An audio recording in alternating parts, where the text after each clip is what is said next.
Infatuasian podcast. Hey everyone, how's it going?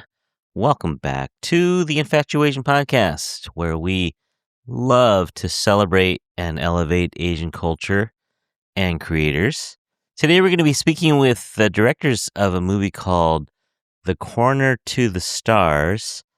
It's about Thomas Noguchi, who was the LA coroner from the late 60s to, I think, the 80s. And he was the coroner during some of these really high profile cases like Marilyn Monroe, Robert Kennedy, John Belushi, Sharon Tate, Natalie Wood, all these really high profile cases. And he was the coroner who got in front of the press and said that Marilyn Monroe most likely committed suicide. Things like that. Some of these were a little bit conspiracy in nature with the Robert Kennedy one. And so he was the center of a lot of these cases. And Japanese American, born in Japan, moved to America after medical school. And yeah, had a really interesting career. Still alive, 99 years old. So he's had a really interesting career. Written a bunch of books, had like a cooking show for a minute. He is a really fascinating character.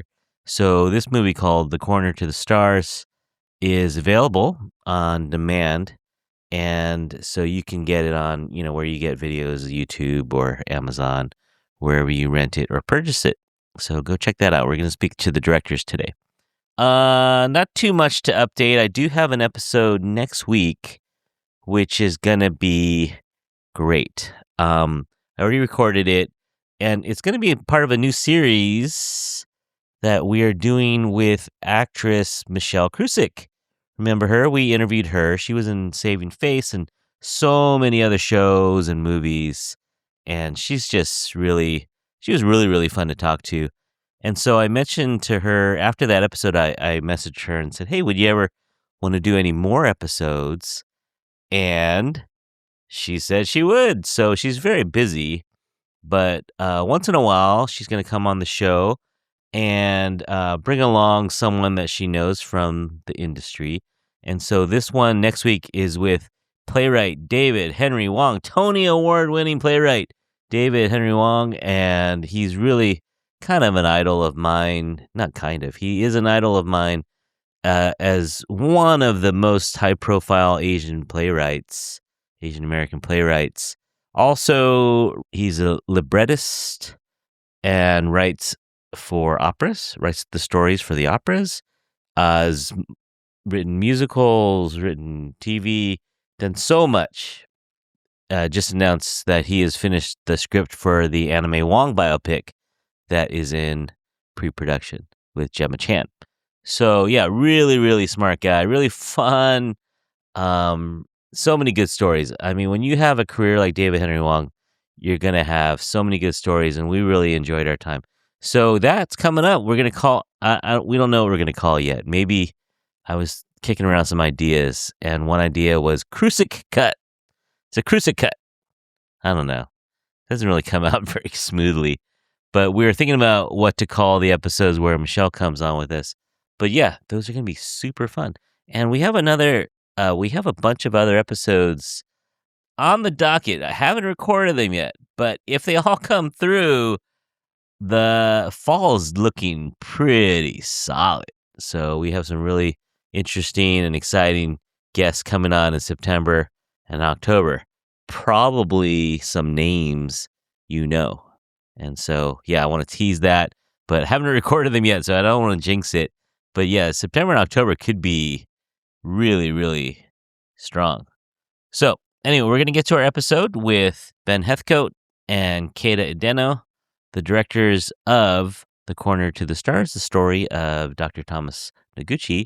We'll get to that episode right after this.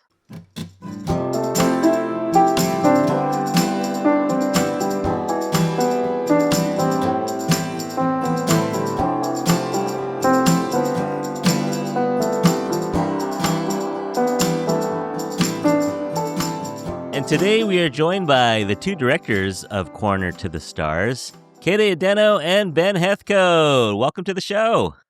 Thanks for having us. Thank you. Of course.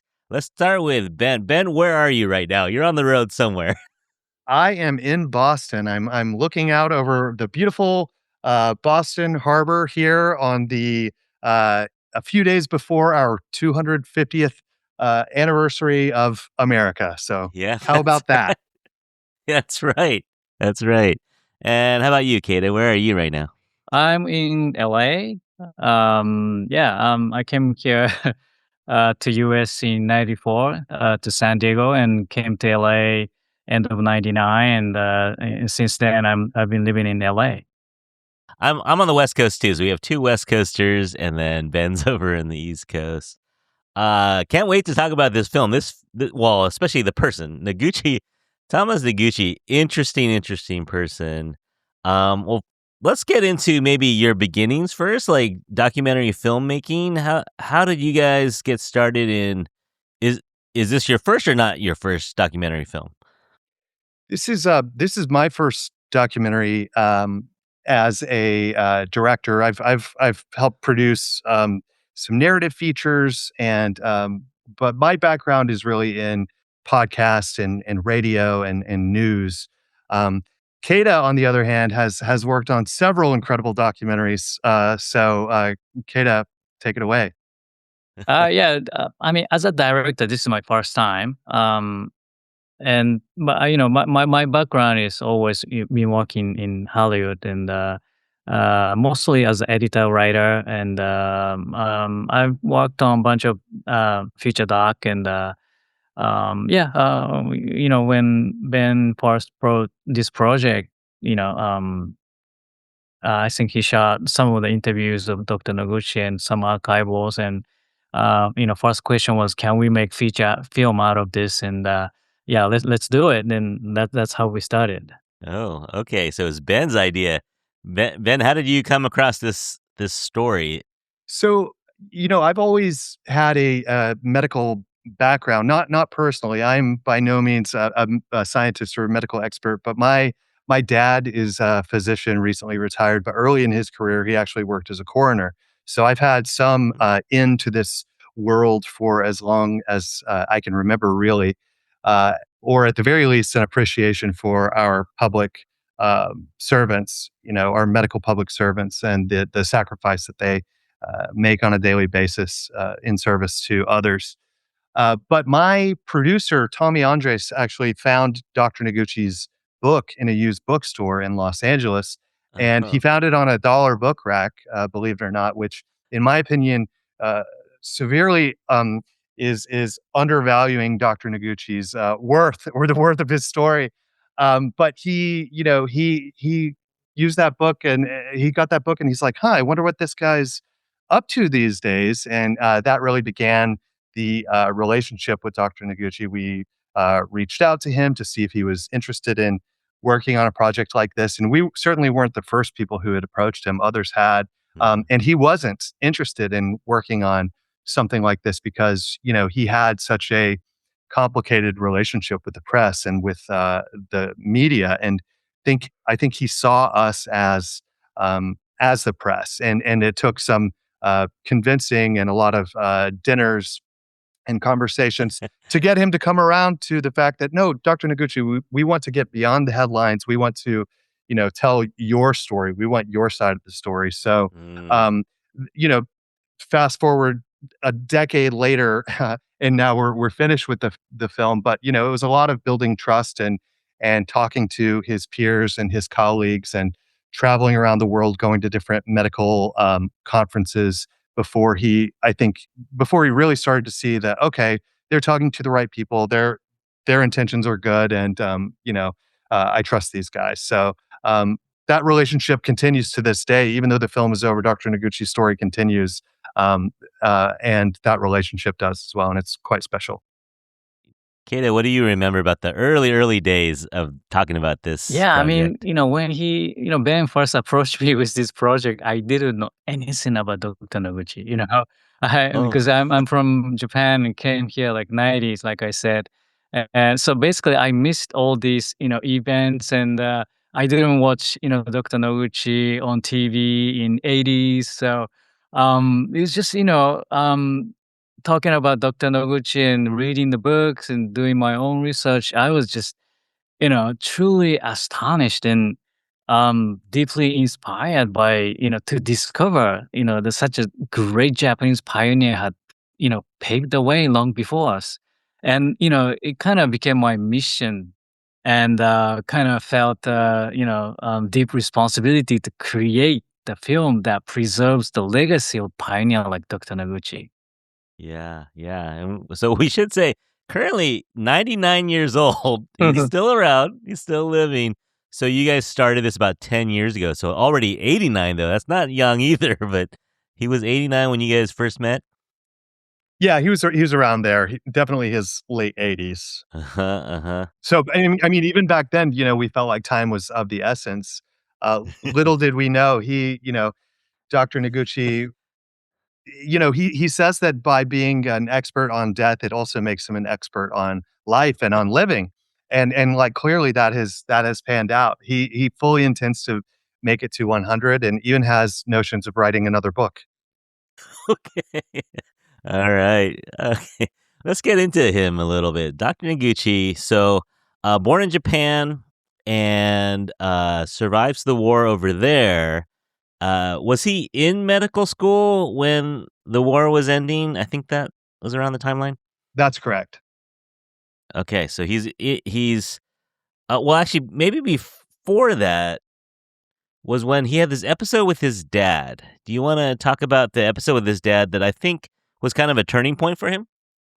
So Dr. Noguchi's father was a doctor as well, so he does come from a medical family, and he was visiting his father's office one day, and on the day that he was visiting his father's office, it just so happened that there was an incident, and um, a patient required CPR, and so Dr. Noguchi witnessed his father performing CPR on a patient, and ultimately uh, it was unsuccessful.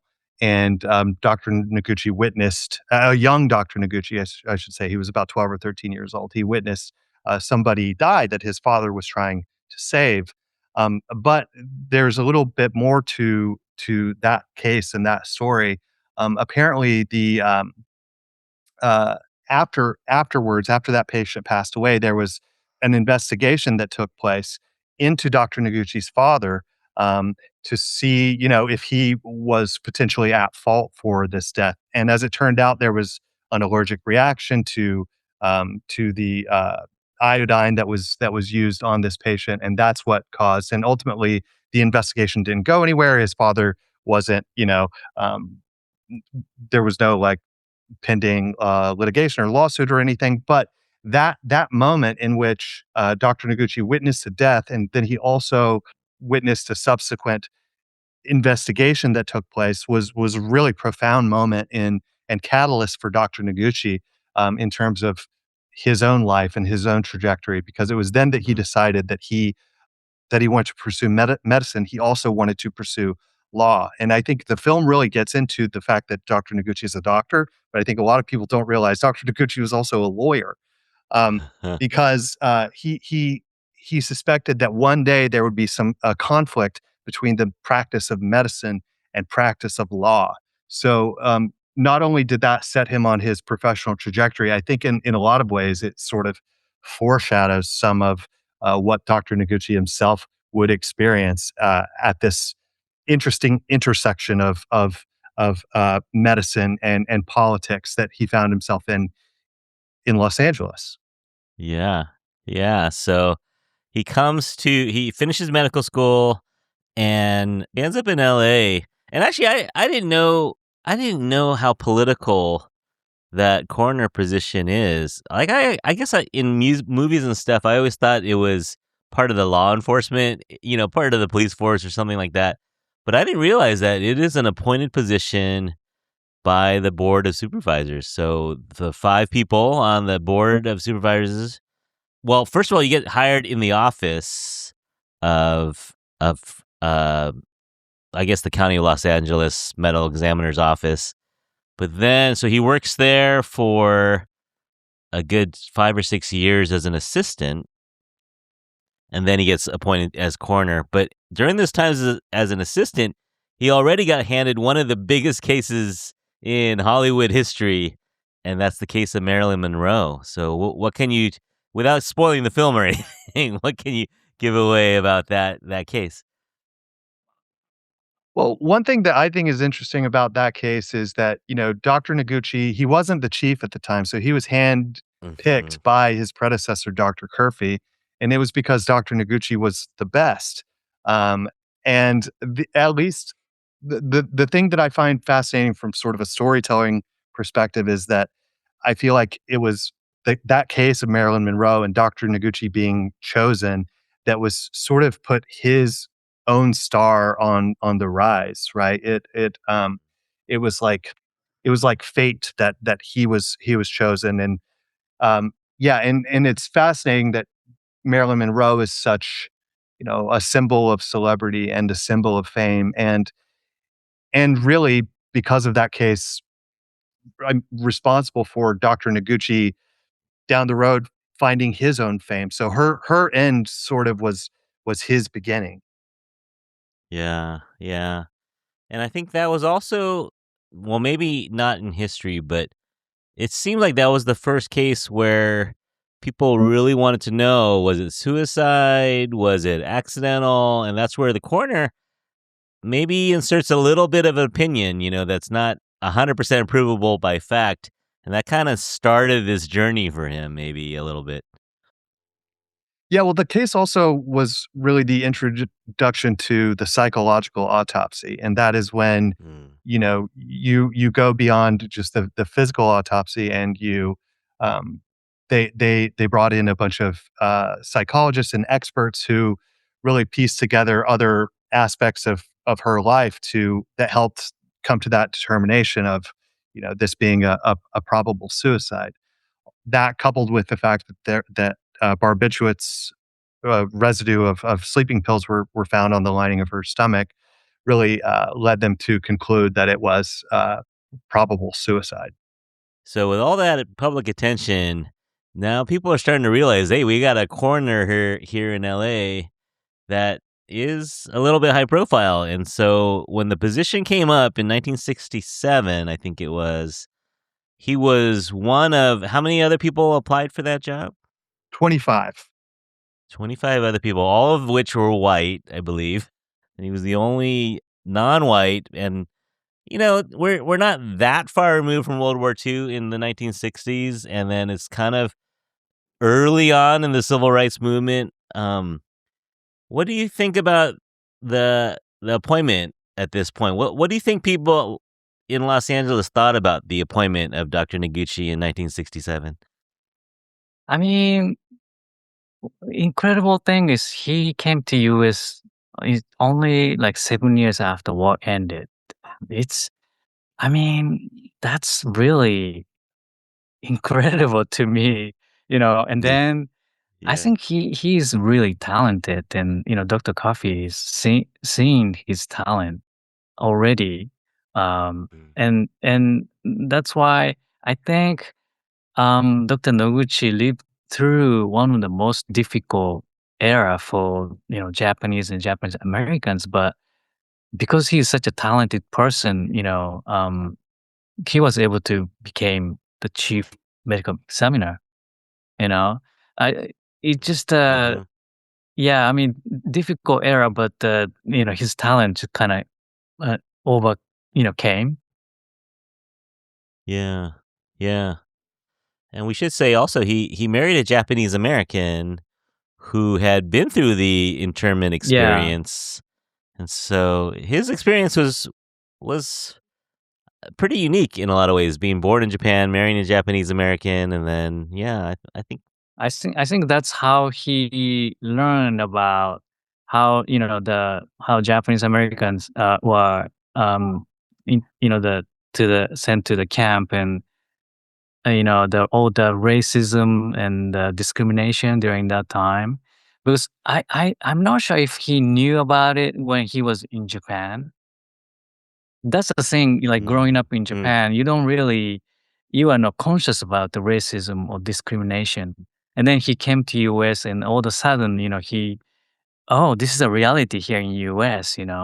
And he got married to Hisako-san. She was Japanese American, and the he learned the facts, and that's how he decided to fight, right? And that's he Yeah. learned about all the culture, Japanese American culture and history, and um, yeah, that's only my opinion, but that's how I feel, coming from Japan. I don't really know about the racism and discrimination, but as soon as I Mm. land here, you are categorized as an Asian and you are Japanese, so all of a sudden it became conscious, and but yeah, that's my Yeah. opinion. For sure. Yeah. LA in the 90s wasn't that much different, in the I know, yeah. for sure. So he's in this chief role now, chief medical examiner role, or we call it coroner of Los Angeles County, 1967. And it seems like it was just a hotbed of cases after that, names that people, even internationally, I'm sure you heard of these cases. Robert Kennedy, we got, of course, Marilyn Monroe, but Robert Kennedy, Natalie Wood, John Belushi, we got all these famous cases. Um, should we start? Which one do you want to start with? Do you want to go chronologically, or you decide which case you want to talk about first? Yeah, let's start with Sharon Tate. Oh yeah, okay, yeah, that one, another one. Okay, so Sharon Tate, actress in the '60s, really up and coming. I think she had a couple breakout roles, married Roman Polanski, so she's got this iconic face of the '60s, I think. And then she gets murdered. You want to talk about the circumstances? Right. So these were just like grisly killings, and one of the subjects in the documentary, forensic um, pathologist, Dr. Fierro, describes them as joy killings and fun killings. And I think that is just such a scary time in Los Angeles that we had these Mm, murders of these um, actresses and folks in Hollywood, and just the fear that encompassed the all of LA. And so Dr. Noguchi goes to the scene of where the Manson family murders took place at the um, Tate home. And one thing that I would point out, because there's this beautiful archival footage, um, and I say beautiful not to soften the grisly nature of this event, but just the fact that it was shot on film and that it exists. But Dr. Noguchi is wearing this cream suit in this footage, and I've asked him about that. I'm like, Dr. Noguchi, you went to this very bloody crime scene, and you were wearing a cream suit. What was the decision behind that? And he told me, well, it was the summertime and it was hot, and that suit kept me cool. Um, which I thought was an interesting little anecdote. But Dr. Noguchi recognized early on with this case that, and given the nature of these of the 100 plus stabbings and the writing on the walls in blood, that this was ritualistic in nature, and that this was like a cult like um, situation that they had on their hands. Um, and the cops and the members of the law enforcement didn't really pay much attention to Dr. Noguchi's uh, statement that this was cult like and ritualistic. They thought it was more drug related, and they had other leads that they were following rather than like listening to Dr. Noguchi. Obviously, weeks or months later, we it was connected to Charles Manson himself. Dr. Noguchi was expert testimony, and he actually went to the trial and had to answer questions from both sides. And at one point, this was something that didn't make it into the film, but at one point during Dr. Noguchi's expert testimony, Charles Manson hopped up onto the table and started shouting and ranting and screaming at Dr. Noguchi. But ultimately, I think Dr. Noguchi was vindicated in a lot of ways through that case for being ahead of the curve, ahead of the law enforcement, and ahead of the other investigators in his determining that this was cult-like way before anybody else. It was him first. Wow. We should take a moment to think about the filmmaking too of this. You have some amazing footage. I was surprised at all the early footage you have of Dr. Noguchi, like pre-1950s even. Keita, what did you think when you saw some of this footage? Did you know that you had a gold mine when you saw this footage? Especially the trial footage. At the beginning, we didn't have any of that footage, so I was using more like newspaper, like articles, like highlighting, like yellow highlighter effects and stuff. But I think one of the producers or Ben found that footage, and it was amazing to see all these like facts and so the original cut was a lot longer. That the both trial scenes. Um, yeah, that really helped the movie make it movie to like next level. And yeah, also it was kind of important footage to show how the like Japanese American involvement and how they advanced during that period, and also the just was formed in '69, and it's really telling like this was the like important chapter in the history of Japanese American community. Yeah, it really was.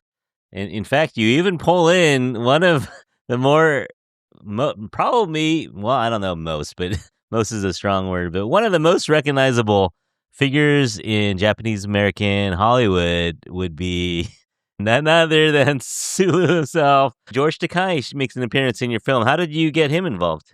It's a funny story with George. I was actually going through the archives at the Huntington Library, and I was going through this box of a bunch of letters that were written around 67 or 68, and Dr. Noguchi was under scrutiny at that time, and there were members of the community that had written to the supervisors, some of whom were very against Dr. Noguchi being the chief, and some of these letters were just straight up racist in what they were saying about Dr. Noguchi. That we needed somebody in the position who could speak English, for instance. Just jaw dropping stuff. But there were also letters of support, and one of those letters was written by George. So I found this letter. I had no idea that George was a part of this story, a part of Dr. Noguchi's story. But I used that letter and made a copy of it and reached out uh, to him through his husband Brad. And once I got a hold of George, he said, "I've been waiting for you," which I thought was really great, because he thought that it was about time that Dr. Noguchi's story was being told. So he was very instrumental in um, and gracious with his time. But he introduced us to folks at the Japanese American National Museum, and then they came on board as a sponsor of the film. So George was really instrumental, and I think gave us a lot of legitimacy to really help get the film over the finish line in terms of booking other bigger interviews. But he's so unique in that George was an actor, right? So you can check the Hollywood box. He's Japanese American, so you can check that box too, as far as his connection with or similarities with Dr. Noguchi. And he's also of the same, age and demo. So he he's so very specifically important to this film, and I'm just I will always be forever grateful to him for coming on board. Yeah. I mean, you had that one shot of him interview. You didn't film it, but filmed in the 60s of him gathering signatures to protest the forced resignation of Dr. Noguchi back in the 60s. So yeah, really cool to see him, and it sounds like he was really happy to be part of this project and felt like he needed to be part of this project. So very cool. I guess that we need to get to Kennedy then, if we're going to talk about this era of controversy, I guess you could call it, where Robert Kennedy was assassinated in LA. And I think at the time, Dr. Noguchi was afraid that maybe the FBI or the federal agents would want to do the autopsy in DC, but he fought to keep it in LA, or what happened with this as it happened? So, among the forensic community, it is widely known that the uh, JFK autopsy was a complete debacle because they moved the body from Dallas to DC and conducted the autopsy by their people. Now, normally when there's a death that occurs suddenly and unexpectedly, it falls within the jurisdiction, and the chief medical examiner coroner of that jurisdiction would oversee it. So that case really should have been done there in Dallas, and perhaps the evidence would have been less compromised. But because the body was moved, the evidence becomes compromised, and there were just a lot of things that went wrong with that autopsy, even down to the practitioners that oversaw the autopsy. They had never done a gunshot wound autopsy before, and then their first time doing one was with the president of the United States. Um, so, when Robert Kennedy was assassinated at the Ambassador uh, Hotel, Dr. Noguchi, the first thing he said was, "We will do this autopsy. Do not take the body to DC. We don't want the same thing that happened in Dallas to happen here, not in my jurisdiction." And Dr. Noguchi said back then, he said, "No more Dallas." So he went on to perform that autopsy. Um, and normally an autopsy report would be 3, 4, or 5 pages, but the autopsy report that Dr. Noguchi did was 63 pages. So it is referred to by some folks in the film as the most detailed, thorough, meticulous, complete medical legal autopsy that has ever been conducted. One of the things that he really did and that was interesting was this ballistics experiment where um, you can determine the range from which the shot was fired uh, by firing a gun and by having the muzzle at different distances um, uh, away from what you're shooting. And what he used to shoot to determine the distance uh, was a hog's carcass, because a pig's flesh is the closest thing to human in terms of how the stippling or the tattooing from the gun would appear on the skin and the flesh. So Dr. Noguchi conducted this ballistics test, and it was determined that the shot that killed Kennedy was 1.5 inches behind the right ear. Behind the right ear. Now, the reason this became an issue with the public once Dr. Noguchi revealed this information was that, according to all the witnesses, Sirhan was in front of Robert Kennedy when he did the shooting. So when Dr. Noguchi came out with this information that the shot was from behind, and not just from behind, but very close from behind, that went against a lot of what folks wanted to hear and what uh, the story that was being put out there. So it remains sort of a controversial subject to this day in terms of Yeah. people's opinions and theories. Was there a second shooter? Was there friendly fire? I would preface by saying Dr. Noguchi, he has never come out and said that there was a second shooter or that it was friendly fire, but certainly people that I've spoken with in the forensic community, have their opinions as far as what happened. That perhaps there was somebody else, or that the shot that killed him was from somebody else. Here we go. Yeah, here we But go. But yeah, I mean, and I think this kind of, well, it wasn't just this, but it was also that he didn't shy away from the camera, because I think he thought, I'm the LA coroner, I need to make a statement, and he kind of became a little bit part of the story, I think. Would you agree with that? That he not inserted himself, but that being in front of the camera so much, I think a lot of people were kind of like, who is this guy to do this? Or, is he seeking attention, or is he just trying to become a star himself? And I think this kind of started little whispers, or more than whispers, rumbles about, is he the guy for the job? Yeah, and he was criticized at this time for during the RFK case. That's a case that's going to bring in a lot of attention for obvious reasons. And Dr. Noguchi was criticized. Some said that he perhaps celebrated the fact that they were getting to do this. The LA office was getting to perform this autopsy because it would bring more attention to the department. Now, Dr. Noguchi has always denied that celebrating this case in any way. He had a great deal of respect for the Kennedy family, and even during that autopsy, he covered Kennedy's face with a towel because it was a difficult autopsy for him to perform. And normally, Dr. Noguchi wouldn't let his emotions get involved in any way, but he again admired the family a great deal. So I think he took it quite personally to receive so much criticism and accusations that he would be celebrating a tragedy.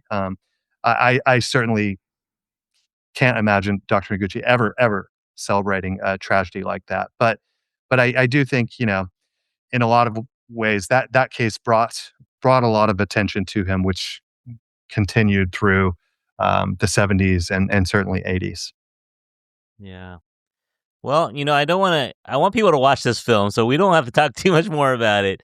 But it is just such an interesting story about not just a person, but the times. We go from he starts in the 60s, and he goes through the 80s as the coroner, and then even works into was he working all the way till the 90s, I think, in some capacity at different positions.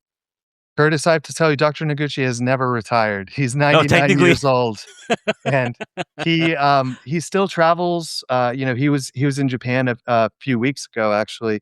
But in order for him to keep his licenses, he needs to get so many hours in person at these different medical events. So he does that every year. He makes sure he gets his hours, and he travels around and he participates. He's not just a symbol or a figurehead. He goes to the meetings. He participates within the discussions. So the film may end and at a certain point, but Dr. Noguchi's career and his influence has not stopped. Amazing. Yeah. So everyone go check out this film. It's going to be available widely on demand, Apple or YouTube or Amazon. You can look for Corner to the Stars. Is that the official title? Correct. Corner to the Stars. You can rent it or purchase it. Keita, do you want to throw in one last word for Dr. Noguchi or hit the film? Yeah, I mean, yeah, please go see it. He's such an amazing person, and this film is really amazing to see how Dr. Noguchi lived life in as a chief medical examiner, and how he battled against all this racism and discrimination. And it's a wonderful for maybe Asian filmmakers or Asian audience. It's gonna be really educational too, so please go watch it. Yeah, really, really interesting. All right, so Corner to the Stars, wherever you get your video on demand. All right, well, we like to end our interviews by asking our guests to choose an Infatuasian. An Infatuasian is anyone in the Asian community that you admire. It could be living or deceased. Could be someone you know or someone you admire from afar. So let's start with you, Keita. Keita, Ideno, who is your infatuation? Right now, Shohei Ohtani. You can't argue. I'm a Giants fan, and even I like to root You're a for him. Giants fan? Oh, okay. But he's Shohei Ohtani, amazing. man. Yeah, he's Yeah, great. yeah. I just spoke with Christy Yamaguchi 2 days ago, and she picked him as her infatuation. She's just in awe, and she's a Giants fan as well. Oh, But really? yeah, you can't argue with what he's doing. You're never gonna see this again. You've never seen it up to now, Yeah, and you're never gonna see it again. yeah. Yeah, amazing. All right, Ben, you got an infatuation for us? Absolutely, and this connects to the film as well. So people might know of the television show Quincy Me, and that show was directly influenced by Dr. Noguchi. But the role of the chief medical examiner coroner was portrayed by Jack Klugman, who is famously not an Asian American actor. But they had a role played by Robert Ito, who's a Canadian actor, who's of Japanese descent, and he played the assistant coroner. And the film gets into it a little bit more, but really, like, the lead role should have been Robert Ito in that position. Yeah, And yeah. and I think with the modern day lens, we can look back on that and sort of see that now. But I really think in watching so many episodes of Quincy Me for the film, I really came to appreciate Robert Ito's character and just his work as an actor in that film. I think he's great, and he's still living. He's 94, but he's still with Oh, us. oh, great! Yeah, I remember that show. I'm born in 1971, so I remember Quincy Me. That's a cool show, and I didn't know it was based on Dr. Noguchi. So that's really cool. Yeah, I mean, you highlight that in your film. So, all right, great picks, guys. So everyone out there, go see Corner to the Stars wherever you can. Ben and Keita, thank you so much for coming on the show. Thanks so much, Curtis. Thanks, Curtis. Yeah, well, next project, you got anything coming down the pike? I work in podcasting and radio and politics. So I work for Crooked Media, and I work on Pod Save America. So my focus is on the midterms right now. Oh, yeah. All right, how about you, Keita? What are you working on? I'm working on this sushi chef documentary, and I'm not sure if I can tell you the detail. Okay, I'm okay. in trouble, so yeah, but yeah, it's gonna be released probably like next year. We're gonna do the Okay. festival this year, and yeah. All right, well, you're both welcome back on the show anytime. Thank you so much for your time. Let me do a sign off here. So everyone out there, thank you for listening. We hope that you learned something, and we hope that you go see this documentary. On behalf of Ben, Keita, and myself, we hope that you're all happy, healthy, and safe out there. Thanks for listening. Bye, everyone. Bye now.